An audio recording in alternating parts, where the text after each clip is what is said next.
Hey everyone!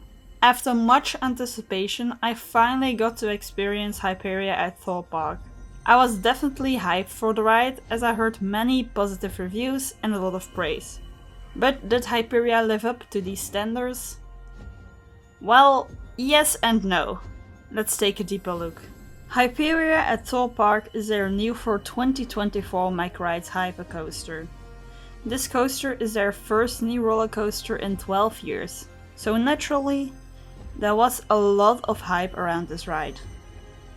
It is also the tallest and fastest coaster in the UK, standing at a height of 71.9 meters and reaching a speed of 128.7 kilometers an hour. Hyperia is home to 3 inversions. And here we reach one of the big first letdowns of this ride, the track length. Hyperia has a length of 995.4 meters. It isn't that short until you realize that you are flying through a layout at over 100 kilometers an hour.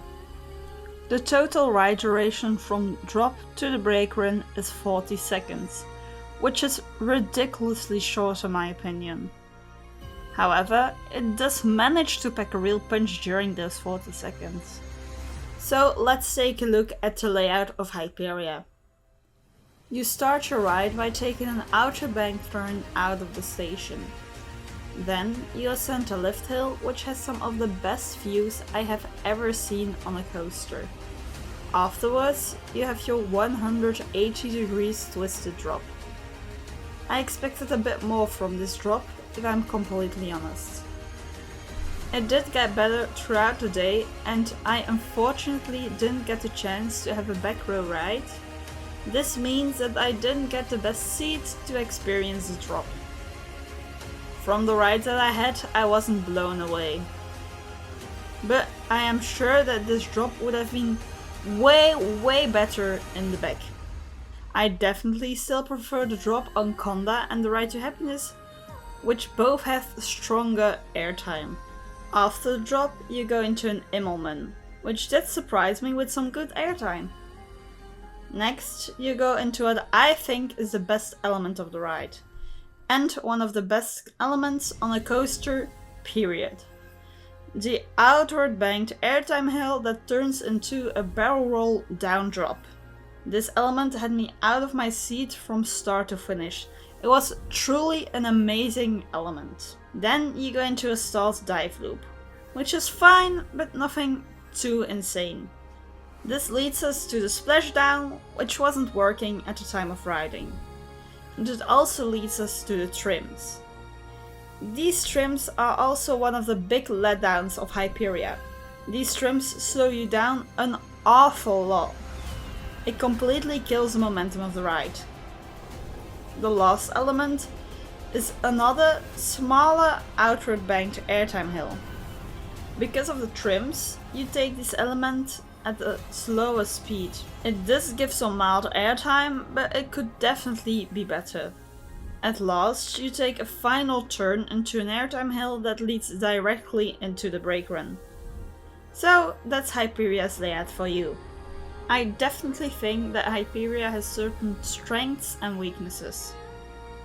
It already has a strong rattle, which is way more prominent than Voltron's rattle, in my opinion. It also, as mentioned before, is way too short. And the forces are a bit lackluster, especially in the front part of the train.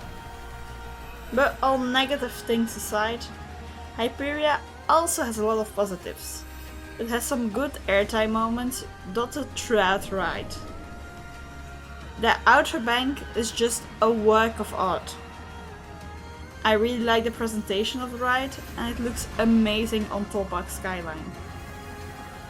It packs a real punch and it gives some amazing views of the park and the surrounding area. The area around the ride is also presented very well. It is very clean and it carries Hyperia's theme throughout. It has a golden accent dotted throughout the area, which gives it a very majestic look. Hyperia itself isn't that heavily themed, even compared to some other coasters inside the same park. which I do think is a missed opportunity. Another thing that I like to note is the operations. These are truly incredible. They were dispatching trains even before the other train had reached the brake run, which is very impressive. They were trying to break their own capacity record multiple times, but I do not know if they succeeded though. So, is Hyperia really as good as everyone says? I definitely think that people overhype this coaster a lot, partially because it is new and because it's also very different from other coasters in the UK. But I still think that Hyperia is an amazing coaster and another majestic creation by McRides.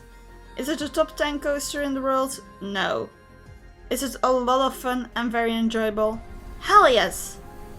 And after all, that is what the coaster is about.